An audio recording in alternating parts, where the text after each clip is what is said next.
एक गांव में हर अमावस्या की रात को एक भूत समोसा बेचने निकलता था। आधी रात होते ही भूत समोसे से भरी टोकरी सर पर रखकर गांव के हर दरवाजे में जाकर वहां थोड़ी देर खड़ा रहता। अगर समोसे की महक सूंघकर घर का कोई सदस्य घर के बाहर आ जाता तो वह भूत उस व्यक्ति को मारकर खा जाता था।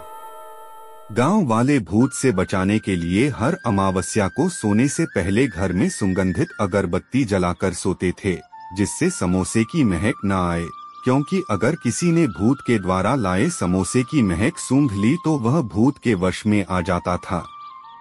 इसलिए गांव के सभी लोग सोने से पहले अगरबत्ती जरूर लगते थे। एक बार पवन नाम का एक व्यक्ति गांव आया। वह गांव 15 वर्षों बाद आया था। उसे भूत के बारे में नहीं पता था।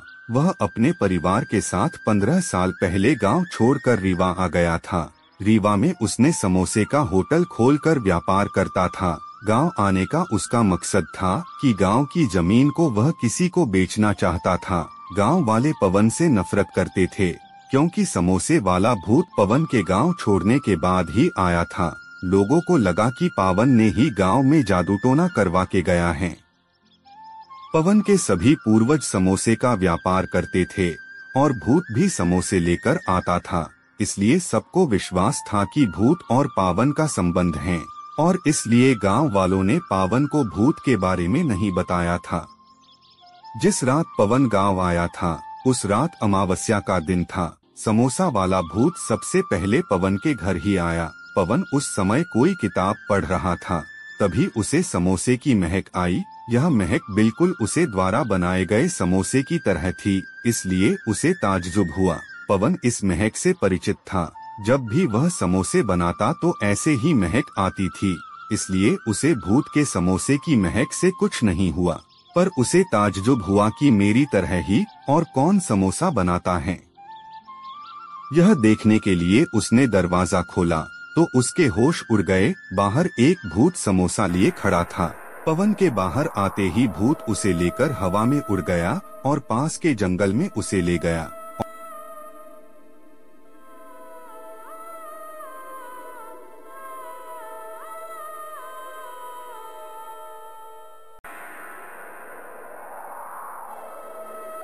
और जैसे ही भूत ने पवन को खाने की कोशिश की, तभी उसे पवन के गले में एक लॉकेट नजर आई। यह लॉकेट भूत ने अपने बेटे को पहनाई थी। तब भूत ने उसका नाम पूछ तो पवन जैसे ही अपना नाम बताया तो भूत ने पवन को छोड़ दिया और पवन को बताया कि मैं तुम्हारा बाप परशुराम हूँ। मुझे 15 साल पहले गांव के कुछ लोगों ने मुझे मार दिया था। मुझे बदला लेना है। जब तक मुझे पता नहीं चल जाता मुझे किसने मारा है। तब पवन ने बताया कि तुम्हें आपको मारने वाले गांव के याददाश्त कमजोर हो रही थी, इसलिए उसने पूछा कि पप्पू कौन है।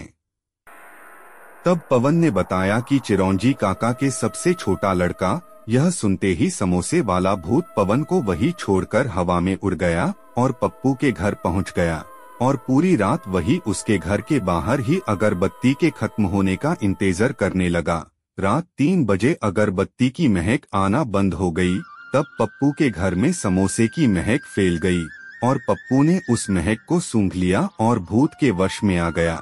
जैसे ही वह दरवाजा खोलकर बाहर आया तो भूत उसे हवा में उड़ा ले गया और उसे मारकर खा गया। जैसे ही भूत ने उसे सजा दी, वह भी मुक्त हो गया और धुआं बनकर गायब हो गया। उस दिन के किसी ने भी समोसे वाले भूत को नहीं देखा। पवन ने अपनी सारी जमीन बेच दी और गांव में मंदिर बनवा दिया।